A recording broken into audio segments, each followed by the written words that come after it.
Archaeologists study, record, research, and classify, search for evidence of familiar cultural and social patterns. And having found the evidence of such patterns, the archaeologist then forms a hypothesis, which must be proven through long and patient observation, more research and analysis. In its purest sense, archaeology requires a creative person to stretch one's abilities, both physical and intellectual, in a search which is very like an intricate piece of detective work. An archaeologist is very curious about what happened and why.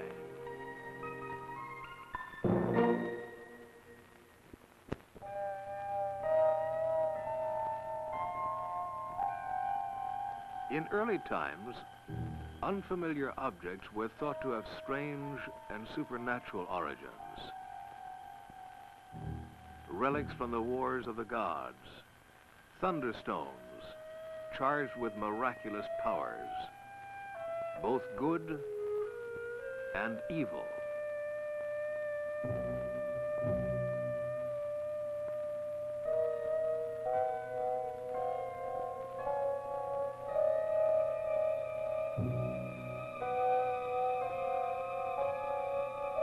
The Greeks, though well aware of the existence of ruined cities, desecrated temples, rifled tombs, and mighty fortresses built by men of old, made little or no effort to verify even their own traditions or the origins of their legends.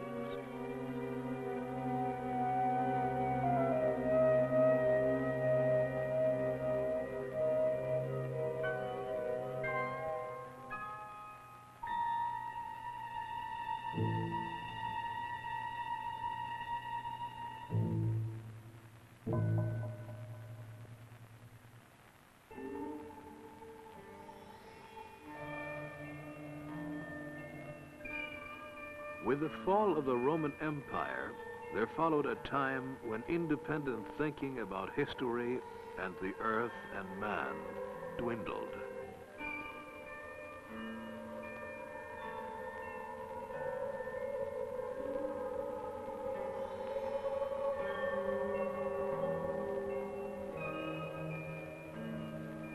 Stone tools were thought not to be man-made, but were explained as the direct result of the lightning striking the earth.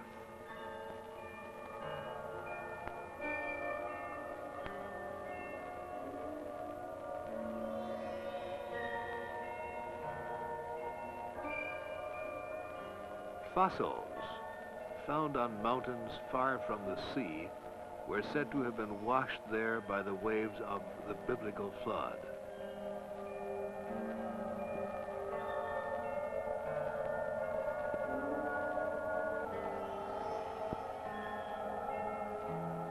It was a long darkness, and even at the end, the light of intelligent thought came only slowly.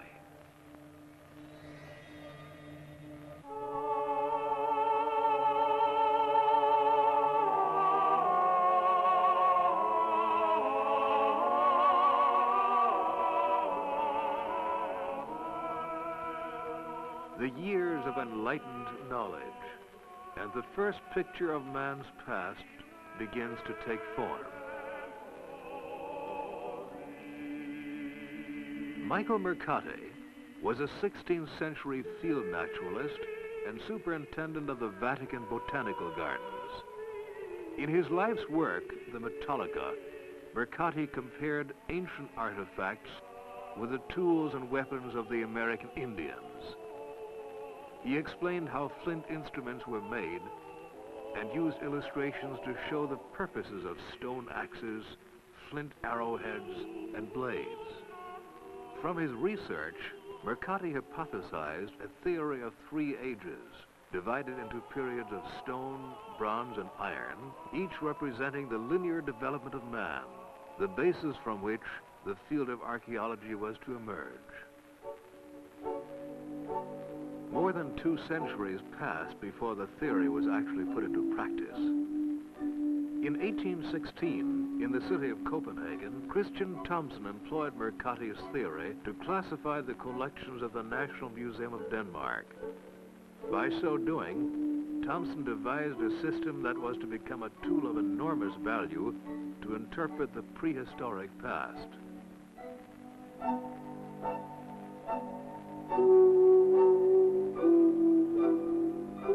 But the limitations became apparent. It was realized the three ages were only developmental stages and gave no dates. The Stone Age still survives in the world today.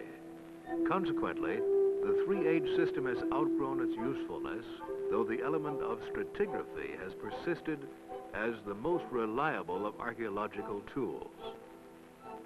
Established in the 17th century by Nicholas Steno, the basic principle of stratigraphy states that when people have lived in the same place for centuries, they leave the evidence of their time.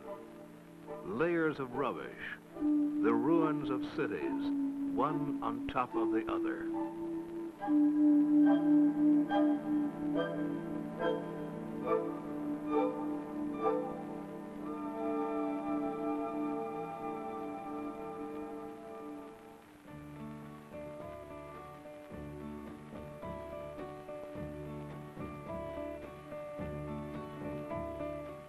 Today, all archaeologists use stratigraphy to determine the relative age of their discoveries, to master the skill to recognize it, to distinguish one deposit from another by its color, its texture, its contents, to explain how each layer came to be added, whether by accumulation, fill, or collapse of buildings. The archaeologist must pay as much attention to where things are found as to what is found. Everything must be recorded in measured drawings, exactly, because as the archaeologist makes the discovery, the evidence is destroyed.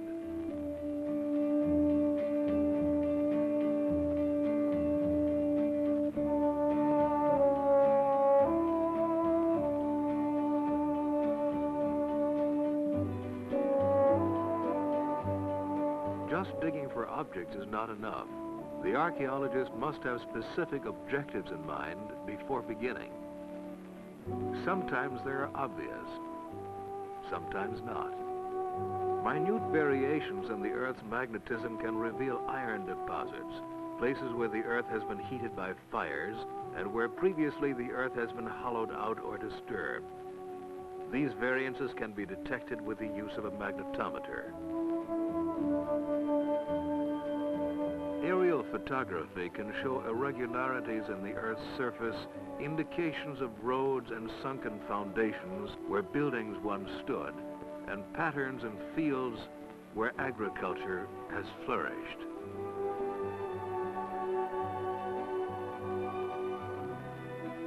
Research varies according to available data. Deeds, wills, surface finds, personal correspondence, and oral history all serve as a guide to the past. When the archaeologist determines the age of an object, there are two kinds of time to consider, relative and absolute. Both are important. A relative date simply tells that one object is older than the other. How much older is not known. Absolute dating is key to the recorded days of our calendar and specifies a date or date range within a given period of years.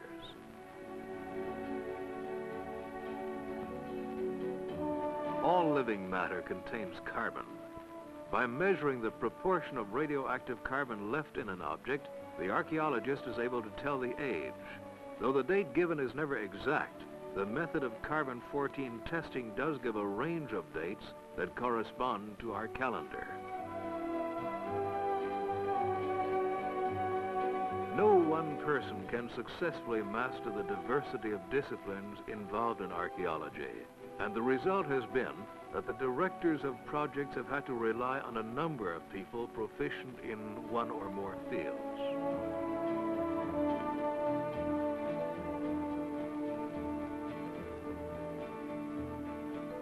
The days of the independent archaeologist are about extinct.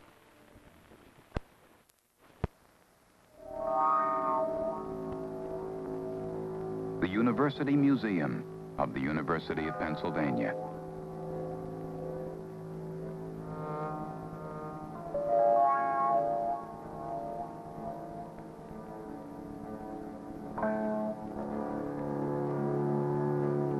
Since 1887, the museum's excavations have been unearthing our ancient civilizations and cultures. More than 200 expeditions in over 100 areas of the world have discovered the mementos of our distant past. The University Museum is an opportunity for you to learn from the people of the past. For you, the people of today. The University Museum